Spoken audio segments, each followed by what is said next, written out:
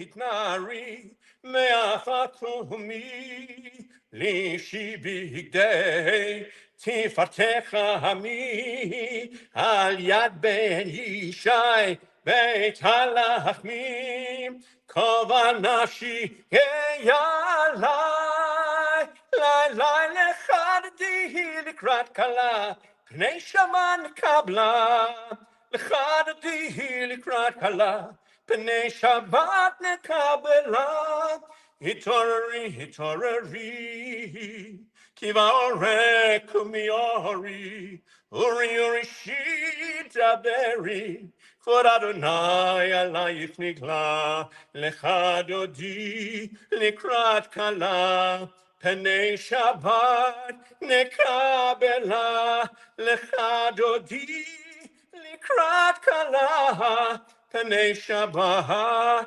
נקבלה. לא תבושי ולא תקלמי, מה תשתחי ומה תמי, בך יחסו אני עמי, ונבנתה היא רק תלוה, לך דודי לקראת כלה, לך דודי לקראת כלה, פני שבת נקבלה, פני שבת נקבלה.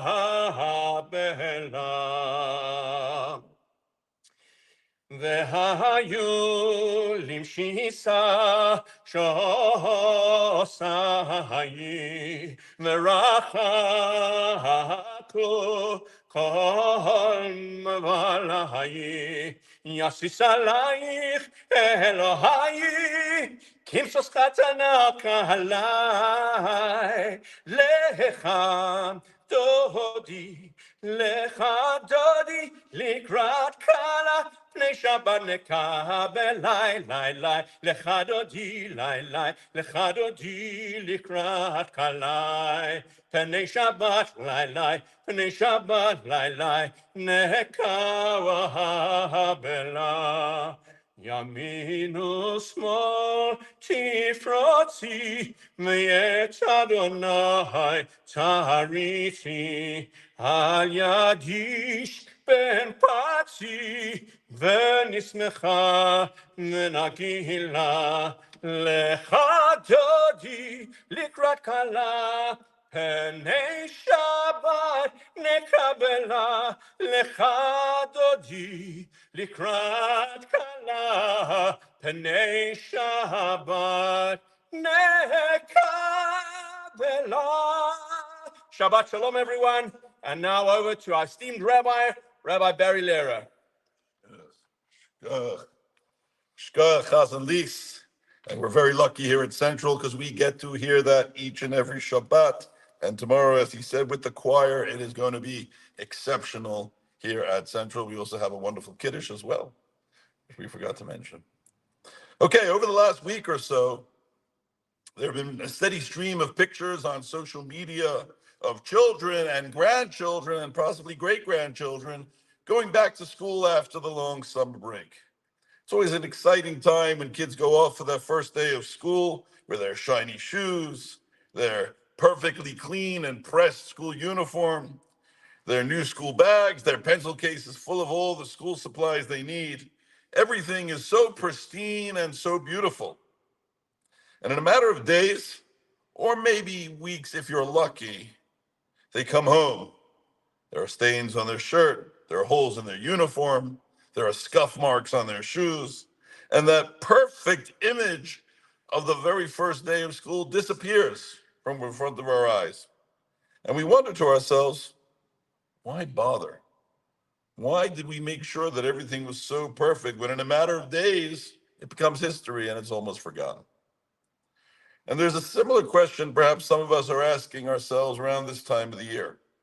We currently find ourselves in the thick of the month of Elul. We have less than 3 weeks till Rosh Hashanah and the days of judgment. We are in the season of repentance. And many of us ask ourselves, what's the point? Why do we go through the days of awe, repentance, banging our chests and everything, when it's clear that no matter how much we try to improve ourselves, then nothing really changes, and that we find ourselves to be the same person we were year after year. So imagine a parent sending their child out to play in the park with some friends, and they come home and they're grubby, dirty, caked in mud from head to toe. Does the parent think to themselves, well, it's not worth getting them to have a shower or bath because tomorrow they're going to go out to the playground in the park and play the same with their friends and come back dirty? Not at all. On the contrary, the parents will be quick to make sure that they run the bath and have them jump in the shower to ensure that the child is beautiful and clean. And all those dirty clothes go straight into the washing machine. Why? Because we all know that if we ever get a stain on a tie or on a tablecloth, a wine stain, for example, what do? We quickly rush to get it out because we know that the longer the stain gets ingrained in the fabric, the harder it's going to be to get that stain out. Whereas if a person gets a stain out immediately, then it avoids becoming part of their fabric. The whole idea of repentance is that we recognize that we are a work in progress. Yes, we may repeat the mistake, but at least we're trying to make sure that it's not going to become ingrained in ourselves. And hopefully over time, we'll be able to wash it off and minimize the mistakes and the stains that our soul is getting and our being. When the Torah tells us to make Pesach, it doesn't say that the mitzvah is going to be easy to do.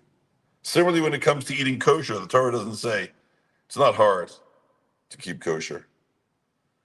In fact, the Torah doesn't tell this by any mitzvah that it's going to be simple and easy to do. However, there is one mitzvah, which we're going to read about in a couple weeks' time, where Moshe tells the children of Israel, this mitzvah which I command you today is not removed from you, nor is it far away from you.